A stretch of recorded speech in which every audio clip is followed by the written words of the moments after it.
بە هیوای کاتەی خۆش لەگەڵوانەی بیرکاری پۆلی چوارەمی بنەڕەتی کتێبی بیرکاری بۆ هەمووان بەرجی دووەم گەیشتمە لاپەڕا 178. لاپەڕا 178 دەربارەی ڕێگاکانی شیکاری پرسیارەکان ڕێگای بە هەنگاوەکانتدا بگەڕێەوە. بە هەنگاوەکانتدا بگەڕێەوەواتە لە کاتی ئەژمێرکردن هەمیشە لە لای ڕاست دەچینە لای چەپ، ئەو جارەی لای چەپ دەگەڕێینەوە بۆ لای ڕاست. بە هەنگاوەکان لە دواوە دێینە پێشەوە. لێرە نووسرایە پێشبڕکێی مەتر دەرکەوت لە فیلمی کارتۆنی تەلەڤیزیۆنی دا کیسەڵێک ڕاهێنان لەسەر پێشبڕکێی مەتر دەکا. کیسەڵێک ڕاهێنان دەکا. ڕاهێنانەکە کووە؟ لە قۆناغی یەکەم هێندەی قۆناغی دووەمی بڕیوە، واتە دەڕوایان غار دەدا. 4 بەشە ئەو پێشبڕکەیە. لە بەشی یەکەم ئەو مەودایە کە دەڕوا هەمان مەودایە وەکو بەشی دووە. لە بەشی سێیەم چەند دەڕوا؟ 3 چارەکی 1 مەتر دەڕوا، واتە مەترێکی تەواو ناڕوا، 3 بەشی لە 4 بەشی مەترێکی دەڕوا. لە بەشی چوارەم مەترێکی تەواو دەبڕێ. ئێستا دەزانین کە سەرجەمی ئەو هەموو ماوەی بڕیویتی لەو 4 قۆناغە لەو 4 بەشە هەمووی بەیەکەوە دەکاتە 2 مەتر و 3 چارێک. ئێستا داوامان لێ دەکەن ئایا لە هەر یەکە لە قۆناغی یەکەم و دووەم مەودایەکە چەندە کە کیسەڵەکە بڕیویەتی. لێرە بێگومان لەو کتێبەی شیکرایتەوە بەڕێی کتێبەکە. ئەمن لێرە بەڕێی وەکو ڕێ کتێبەکەی، بەڵام بە شێوەی خۆم شی دەکەمەوە. لێرە ئەمن کیسەڵەکەم هەیە. ئەو کیسەڵە دەیەوێ پێشبڕکەی بکە. چ دەکا؟ 4 جار دەڕوا. جاری یەکەم ئەو جارە ئەو شینە لێرە هەتا ئێرە دەڕوا، ئەوها دەڕوا، بەڵام نازانین مەودایەکە چەندە. جاری دووەمیش دیسان دەڕوا، دیسان هەندی جاری یەکەمە، بەڵام ئەویش نازانین چەندە. قۆناغی سێەم ئەوی دەزانین چەندە؟ ببورن، سێمەکەی دەزانین چەندە؟ 3 چارەکی مەترە، 3 چارەکە. قۆناغی چارەم ئەو کەسکە، ئەویش 1 مەتری تەواوە، 1 مەتری تەواوە. ئێستا ئەو کیسەڵە لێرە هەتا ئێرە ڕۆیشت، لێرەش هەتا ئێرە ڕۆیشت، سۆرەکەش ڕۆیشت، کەسکەکەش ڕۆیشت. هەمووی بەیەکەوە دەزانین کە دەکاتە 2 مەتر و 3 بەسەر 4 مەتر کیسەڵەکە ڕۆیشتی هەمووی بەیەکەوە. ئێستا ئەمە داواکاریەکە چییە؟ ئایا ئەو شینانە چەندن؟ مەودایەکە چەندە؟ مەترەکە؟ 2 مەترە؟ 3 چەندە؟ بێگومان 3 نییە، چونکە هەمووی پێکەوە 2 مەترە. کەواتە ئێستا ئەمن چ دەکەم؟ بە هەنگاوەکانت بگەڕێەوە، واتە لە دواوە لە لای چەپەوە دەچمەوە لای ڕاست. ئەوها دەنووسم لێرە. ئەو دووشینە نازانم چەندە، بەڵام دەزانم هەمووی 2 3 بەسەر چارەکەوات. ئەمن 2 3 بەسەر چارەکەی دەینم، ئەو یەکەی لێ دەردەکەم تا بزانم چەند دەمێنێتەوە. کەواتە کەم 1 کە یەکەکەی لێ دەردەکەم دەکاتە چەند؟ دەکاتە 1 و 3 بەسەر 4 لە جیاتی 2 و 3 بەسەر 4. ئەوە هیچ نەبی، ئەو کەسکە ڕۆیشت لێم دەرکرد، ئەو مەودایە نەما. ئێستا 1 و 3 بەسەر 4 دەینم، ئەو مەودایەشی لێ دەردەکەم، واتە 1 و 3 بەسەر 4 3 بەسەر 4 لێ بڕوا دەکات چەند؟ دەکاتە دیسان کەمەکەی بینم ئەوها دەکاتە چەند؟ دەکاتە تەنیا 1 مەتر، چونکە مەترێک و سێ چارێکی لێ بڕوا دەکات تەنیا 1 مەتر. ئێستا ئەو سۆرەش ڕۆیشت، ئەو سۆرەش تەواو بوو. ئێستا مایە ئەو مەترێک کە هەمە لێرە، ئەو مەترە واتە هەردووک ماوەکە، هەردووک مەودایەکە دەکاتە 1 مەتر.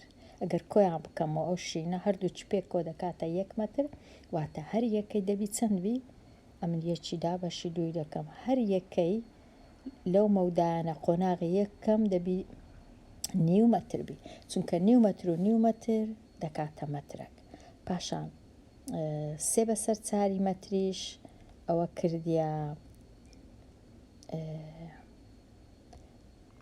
کردیە مەترێک و 3/4. دوای مەترێکی دیکەش ئەوە کردیە 2 مەتر و 3/4 کە هەمووی بەیەکەوە یەکەم جار ئەو هابوو. واتە مەترێکی ئەگەرە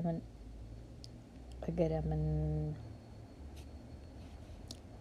ناتوانم بنووسم، ئەمن ئەگەر مەترێکی بینم قۆناغی 1 و 2 بەیەکەوە کۆی بکەمەوە لەگەڵ 3/4 قۆناغی 3، دیسان کۆی بکەمەوە لەگەڵ 1 قۆناغی 4، هەمووی دەکاتە 2 مەتر و 3/4 کەواتە ساغم کردەوەکە کیسەڵەکە لە قۆناغی 1 و 2 هەر جارەی نیو مەتر ڕۆیشت بوو. ئەوزە بەیەکەوە بووە 1 مەتر. ئێستا ئەمن ئەگەر بینم ئەوە ساغیشم کردەوە، هیچی پێناوە ئەوەی ڕاستی چی دیکە ساغکردنەوە ئەوە دەرچوو کە داوامان لێکرا بوو قۆناغی 1 و 2 ببینینەوە، دیتمانەوە بە شێوەیەکی گەڕانەوە لە کۆتاییەکەی لۆ لە لای چەپەوە گەڕامەوە بۆ لای ڕاستواتە لێدەرکردن لە ئەنجامەکەم هینا تۆزە ژمارەکانم لێ دەرکرد هەتا گەیشتمە بەشی یەکەم قۆناغی 1 و 2. ئەوە بەو جۆرەی. ئێستا بگەڕێمەوە لای پرسیارەکانی دیکە. هیوادارم ئەوە بڕێک ڕوون بی خوێندکاری ژیر کیسەڵەکە و پێش بڕکەیەکەی کە 4 جار دەڕوایان غار دەدە بزانە چ دەکا، ئەو جارە و ئەو جارە و ئەو جارە و ئەو جارە و 2 جاری نازانین، بەڵام جارەکان وەکو یەکن، جارەکیش دەزانین و سەرجەمەکەش دەزانین. ئەوە دەتوانین ئەو شینانەش ببینینەوە بزانین دەکات چەند. ئێستا با بچمە لاپەڕەیەکی نوێ. ئەو لاپەڕە نوێیە ڕاهێنان و شیکاری پرسیارەکە. ڕێگای بە هەنگاوەکانتدا بگەڕێەوە بەکاربینە، ڕێگای بە هەنگاوەکان تا بگەڕێەوە بەکاربینە بۆ ئەوەی پرسیارەکە شیکار بکەی. دێمە لای پرسیاری ژمارە 1. ئەگەر ئەو ماوەیە کە کیسەڵ بڕی بووی ئەو جارەی چەند بوو؟ ئەگەر 3 مەتر و چارەکەک بوو ئایا وەڵامەکە کو دەبی؟ واتە لە جیاتی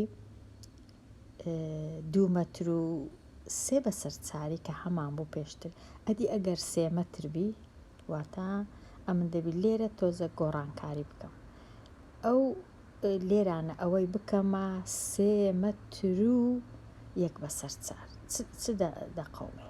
3 مەتر و 1/4 3 مەتر و 1/4 مەتر. ئەو وەخت کە دەگەڕێمەوە وەڵامەکە کو دەردەچی؟ ئەمن 3 مەتر و 1/4 دیسان بینم کیسەڵەکەی با ببەمە ئێرە، ئەو 3 مەتر و 1/4 بینم ئەو یەکەی لێ دەرکەم بزانم چ دەمینێتەوە. ئەگەر ئەو یەکەی لێ دەرکەم کەواتە وەکو برێ کەمەچی بنووسم لێرە دەکات چەند؟ یەکسان دەبی بە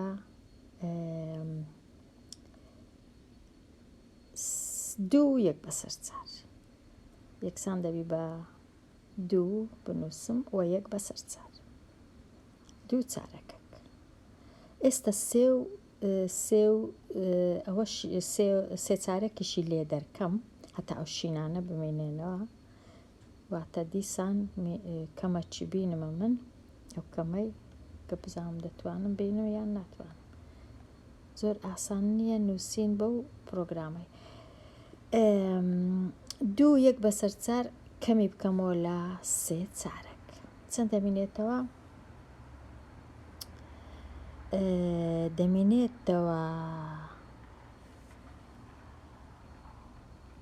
دەمێنێتەوە چەند چارێکەکە دەڕوا، نیویش دەبی بڕوا لە دووەکەی، واتە 1.5 دەمێنێتەوە، 1.5 ئەوها 1.5 واتە هەردوو قۆناغی 1 و 2 قۆناغە شینانە بە هەردووچیان ئەو وەختی دەکەنا 1.5 مەتر، هەر یەکەیان دەکاتە چەند؟ دەکاتە 3 بەسەر 4 مەتر. ئەو کاتەر یەکەیان دەکەنە 3 بەسەر 4 مەتر، واتە شینەکان ئەوها دەنووسم لێرە، ئەو شینە دەکا 3 بەسەر 4 3 چارەک. شینەکەی دیش بێگومان چونکە وەکو یەکن ئەوش دەکاتە 3 چارەک، سۆرەکەش هەر بەخۆی دەیکردە 3 چارێک، ئەوە دەمازانی. کەسکەکەش هەر 1 مەتری جارانە، ئەو جێستە بە هەمووی ئەگەر کۆیان بکەمەوە 3 چارەک و 3 چارەک و 3 چارەک و 1 100% دەکاتە 3 مەتر و 1 چارەک، 3 مەتر و 1 چارەک. ئەوەشمان تەواو کرد و کیسەڵەکەش ئەوەش غاردان و پێش بڕکەی ئەو کیسەڵەی بوو کە 4 قۆناغی بڕی بە هەمووی 3 مەتر ڕۆیشتە، 3 مەتر و بە 4 جار، زۆر کەمە. بێمە لای ئێرە بخینمەوە. پەپکەیەکی بازنەیی بەشکراو بۆ 12 بەشی یەکسان. بازنەکەم هەیە، ئەو بازنەیە دابەشکرایتە 12 بەش، لەوانە 5 بەشی سەوزە و بەشە شینەکان و بەشە سۆرەکان یەکسانن لە ژمارە، و بەشە زەردەکانیش 1 بەسەر 4 پەپکەکە پێک دێنن. ئەوە پێدراوەکانە. ئەو جە پاشان 3 پرسیار هەیە، دەبی ئەمن وەڵام بدەمەوە. با جارێ تەمەشاکەین ئەمن ئەو بازنەیەم کو دروست کردیا، کو دابەشم کردێ بۆ 12 بەش، و چەند بەشی سەوزە، چەند بەشی شینە، و 1 بەسەر 4یشی زەردە. یەکەم شت دەبی ئەم بزانم 1 چارەک لە 12 دانە چەندە، واتە ئەمن دەبی 1 چارێکی بینم هاوتای بکەم لەگەڵ 12، واتە لێرە دەبی چەند هەبی. من لە خۆم دەپرسم 4 جاران 3 بووە بە 12، کاتە ئەمن یەکیش جارانی 3 دەکەم، کەواتە دەبی ببیتە 3 لێرە، چونکە 1 بەسەر 4 هاوتایە لەگەڵ 3 بەسەر 12. واتە پەپکە بەشە زەردەکان 3 بەش زەردە، چونکە چارێکەکی 12 دەکاتە 3. ئێستا زانیمان 5 بەش سەوزە، 3 بەشیش زەردە. ئەگە لێرە من تەمەشا بکەم، ئەوها ئێستا ئەو بازنەم هەیە کردیتمە 12 بەش، 5 بەشی سەوزە، ئەوە 1 بەش، ئەوە 2 بەش، ئەوە 3 بەش، هیچ مەرج نییە لە چێ بەشەکان دادەنێم، بەڵام لە تەنیشتێک دانانێم هەتا بتوانم بژمێرم 3 بەش، 4 بەش، ئەوەش 5 بەش، 5 بەش ببورن سەوزە، 3 بەشیش زەردە، ئەوە 1 بەش، ئەوە 2 بەش، ئەوە 3 بەش زەردە. ئێستا ئەو بەشانەی کەماینەوە چەند بەشن سپیەکان؟ 4، ئەوانیش دەبی سۆر و شینوی، سۆر و شینەکەش وەکو یەکن، واتە 2 دەبی سۆربی، 2ش دەبی شینبی، چونکە یەکسانن لە ژمارە. ئێستا ئەمن هەموو تەواو هەموو ڕەنگەکانم دانا، دەتوانم زۆر بە ئاسانی وەڵامی پرسیارەکان بدەمەوە. با پرسیاری یەکەم بخینمەوە. پرسیاری دووەم نەک یەکەم. ئەو پرسیارە ژمارەی بەشە شینەکان چەندە؟ دەچم دەژمێرم ژمارەی بەشە شینەکان تەنیا ژمارەکە چەندە؟ ژمارە بەشە شینەکان 2 بەشە لە 12 بەش. ئەو جەگەر بنووسم تەنیا 2 بەشە دەتوانم بنووسم 2 بەشە، یان دەتوانم بنووسم 2 بەشە لە 12 بەش، واتە 1 بەسەر 6 1 بەسەر 6 لۆ هەر 6 بەش 1 بەشی شینە، لۆ 12 بەش 2 بەشی شینە، چونکە من 12م هەیە. ئەوجا ئەگەر کەرتیان بووێ بەش بەخۆی دەبی کەرت بیواتە دەنووسم 1 بەسەر 6 شینە، 2 لە 12 شینە. ئەوە شینەکە تەواو. پرسیاری 3 کام کەرت لە پەپکەکە هەردوو ڕەنگی سوور و شین پێکەوە دەنوێنێ؟ نەک تەنیا سۆر نەک تەنیا شین، بەیەکەوە سۆر و شینەکان چ کەرتەکی دەنوێن؟ ئەمن دەیانژمێرم سۆر و شینەکان 4ن، 2 شین و 2 سوور، کەواتە ئەمن 4ی دەینم دابەشی هەمووی دەکەم. هەمووی چەندە؟ هەمووی 12ە، واتە دەکات چەند بەش؟ ئەگە سادەم کرد 1 لە 3، واتە 3یەکی بەشەکان یان سۆرن یان شینن. 3یەکی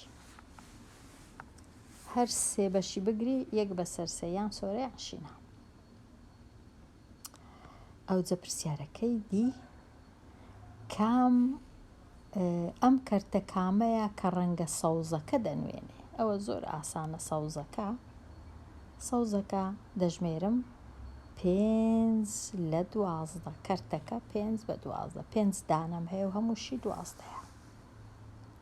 کەرتەکە سەوزەکە 5 لە 12 دەنوێنێ. بێمە لای ڕاهێنان لەسەر چەند ڕێگەیەکی جیاواز.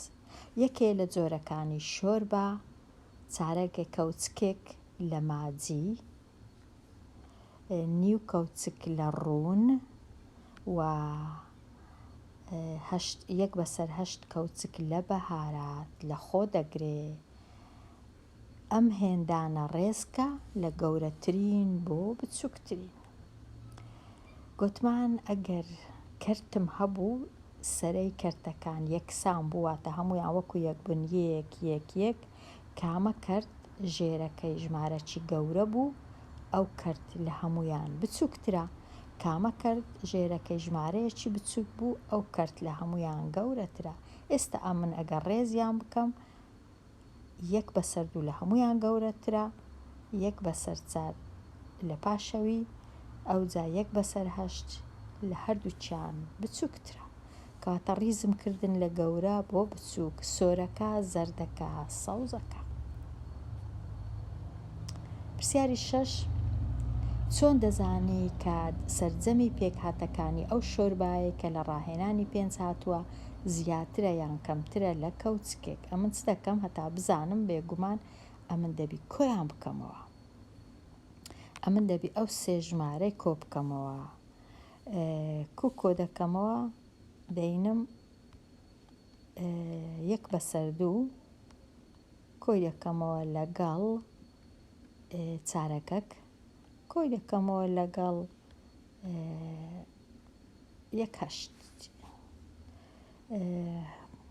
1 بەسەر 8 هەتا بتوانم کۆ بکەمەوە. ئەمن دەبی ژێرەکانیان ڕێک بێخم هەمویان بکەمە 8، چونکە لێرە 8م هەیە، کەواتە ئەو چارەی سەرێ و خوارێ جارانی 2 دەکەم هەتا ببیتە 8، دووەکەش جارانی 4 دەکەم هەتا ئەویش ببیتە 8، چونکە دەبی ژێرەی کەرتەکان وەکو یەک بیدەنا، ناتوانم کۆیان بکەمەوە یان لێکیان دەرکەم. ئێستا کە هەموو کەرتەکان کەرتی یەکەم بووە 4 بەسەر 8 کۆی بکەمەوە لەگەڵ کەرتی دووەم بووە 2 بەسەر 8، کەرتی سێمیش هەر وەکو خۆی چونکە نەمگۆڕی 1 بەسەر 8. ئێستا کۆیان دەکەمەوە، زۆر ئاسانە. 1 8 دەنووسم، سەرەکانیش کۆ دەکەمەوە 4 و 2 6 7. ئەوجە تەماشای کەرتەکەی دەکەم. ئەگەر سەرەی کەرتەکە کە 7 لێرە کەمتر بوو لە ژێرەکە، ئەوە ئەو کەرتە هەمووی لە یەک بچووکترە. ئەگەر سەرەی کەرتەکەی بۆ وێنە 9 بوو، ئەوە یان گەورەتر بوو، ئەوە لە یەک کەوچک لە یەک گەورەترە. ئێستا ئەوە چونکە ئەو کەرتە سەرەکەی بچووکترە لە خوارەکەی لە ژێرەکەی 7 گچکەترە لە 8، کەواتە ئەو کەرتە کەمترە لە یەک، کەواتە هەموو ئەو بەهارات و ماجی و نازانم چ هێشتاش ناکاتە یەک کەوچک، کەمترە لە یەک کەوچک، چونکە یەک کەوچکی تەواو دەکا 8 10/8، لێرەش 7 10/8، کەواتە بچووکترە ببورن بچووکترە لە یەک کەوچک. ئەوجە یەک کەوچکە، یەک بەرداخە، یەک هەرچبی. پرسیاری 7 کاروان ڕۆژی شەممە 3 لاپەڕەی لە چیرۆکی سندباد خوێندەوە. ڕۆژی یەکشەمەش 6 لاپەڕە، ڕۆژی دووشەممە 12 لاپەڕە، ڕۆژی سێشەممە 24 لاپەڕە. ئەگەر کاروان بەو شێوازە بەردەوامبی لە خوێندنەوە، ڕۆژی چوارشەممە چەند لاپەڕە دەخوێنێتەوە. باشترین شت لێرە ئەوەیە من خشتەکی دروستکەم، تەماشای خشتەکەی بکەم، شێوازەکەم هەیە. ئەمە نووسیتم واتە شەممە، یەک شەممە، دووشەممە، سێشەممە و چارشەممە. ڕۆژی شەممە گوتمان 3 لاپەڕە، دوایە بۆ 6، دوایە بۆ 12، پاشان بۆ 24. ئەگەر تەماشاکەین دەبینین هەموو جارێ جارانی دووی دەکرێت، 3 جاران و 6، 6 جاران و 12، 12 جاران و 24، کەواتە 24 جاران و ڕۆژی چارشەم 48 لاپەڕەی دەخێنیتەوە. هەر دوو هەندەی لێ دەکا، هەر ڕۆژەی دوو هەندە، دوو هەندی ڕۆژی پێشتر. دەتوانم ئەوهاشی دانێم کەوا بۆ وێنە ئەگەر 3 لاپەڕەی خوێندەوە، 3 کۆ 3 دەبیتە 6، 6 کۆ 6 دەبیتە 12، 12 کۆ 12 24، 24 کۆ 24 دەکات 48. کۆی خۆی دەکەمەوە، یان دەڵێم 3 جارانی دووی ژمارەکەی جارانی دووی دەکەم. پرسیاری 8 مەریوان و خوشکەکەی کێکیان دروست کرد. کێکەکیان دروست کرد، نازانم لێرە لەبەر چ نووسرایە لە خورما. کێکەکیان دروست کردی لە خورمابی، لە جیزبی، لە هێلکەبی. کێکەکیان دروست کرد مەریوان و خوشکەکەی. هەر یەکەیان 2 کێکی خوارد. ئەو بۆ چەند؟ 4 کێک ڕۆیشت. پاشان مەریوان 12 کێک لەگەڵە خۆیە برد بۆ خوێندنگە، 12 لەگەڵ خۆی برد. کە 12شی لەگەڵ خۆی برد، لە ماڵێ چەند ماوە؟ 8 مایەوە. ئەو کەرتە کامەیە کە کێکەکانی مەریوان دەنوێنێ، کە باسی کەرت دەکرێواتە واتە 12ی دابەشی هەمووی بکەم. بەس ئەمن یەکەم جا دەبی بزانم هەموو کێکەکان چەند کێکیان دروست کردیە. 8 و 4 12، 12 و 12ش دەکا 24 کێکیان دروست کردیە، 24یان دروست کردیە، کەواتە ئەو کێکانەی مەریوان دەیباتە خوێندنگە چەندە؟ 12ە، 12ی دابەشی 24 دەکەم، کەرتەکە دەردەچی دەکاتە نیو. کەواتە ئەو کێکانەی کەرتەکە ئەوەیە، ئەو کێکانەی دەیباتە خوێندنگە لە چاو هەمووی، واتە بەراورد بە هەموو کێکەکان نیوەی لەگەڵ خۆی دەباتە خوێندنگە. ئەوەش زۆر ئاسانە. یەکەم جار کۆیان دەکەمەوە، پاشان دابەشی سەرجەمەکەی دەکەم کێکەکانی ئەو مەریوان دەیبا لەگەڵ خۆی، واتە 4 کۆی دەکەمەوە لەگەڵ، چونکە هەریەکە 2 کێکیان خوارد دەکات 4 لەگەڵ 12 کۆی دەکەمەوە لەگەڵ 8 دەردەچی 24. ئەو جا 12 دابەش 24 دەکاتە نیو، 1/2. ئەو کەرتەکە 1/2. زۆر بە ئاسان. خشتەکە بەکاربینە بۆ شیکارکردنی پرسیارەکانی نۆدا ئەو ماوە چەندە لە میانەیدا هەر پۆلێک یاری دەکە. پۆلی یەکەم لێرە چەند یاری دەکا؟ کاتژمێر 8:45 خولەک هەتا کاتژمێر 9:15 خولەک. لێرانە 45 خولەک هەتا دەبیتە کاتژمێر 9 ئەوە 15 خولەک. 15 خولەکیش پاش ئەو پاشینەوەی کە دەکاتە 30 خولەک. لێرە 30.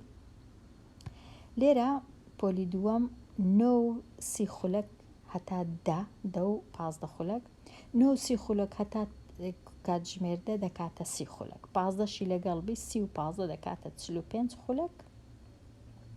پۆلی سێیەم 10:30 هەتا 11:20 10:30 هەتا 11 ئەوە کردە 30 خولەک. 20شی بێتە سەرێ دەکاتە 50 خولەک. 50 خولەک کەواتە 30 45 50. پاشان پرسیارەکە کام ماوە درێژترینیانە؟ بێگومان 50 کە پۆلی سێ یاری دەکا. کورتترینیشان پۆلی یەکەم کە 30 خولەکە لە هەمویان لە هەر سێکیان کەمترە. خوێندکاری ژیر لێرە هاتمە کۆتایی ئەو دوو لاپەڕەیە، دێمە کۆتایی ئەو وانەیە. هیوادارم چاوپۆشی بکەن لە هەڵەکان و باسییان بکەن لە کۆمنت یان ڕاستیان بکەنەوە. ئەگەر هەڵەش نەبوو ئەوە هەتا جارێکی دیکە هەتاوانەی داهاتوو هەر بژی.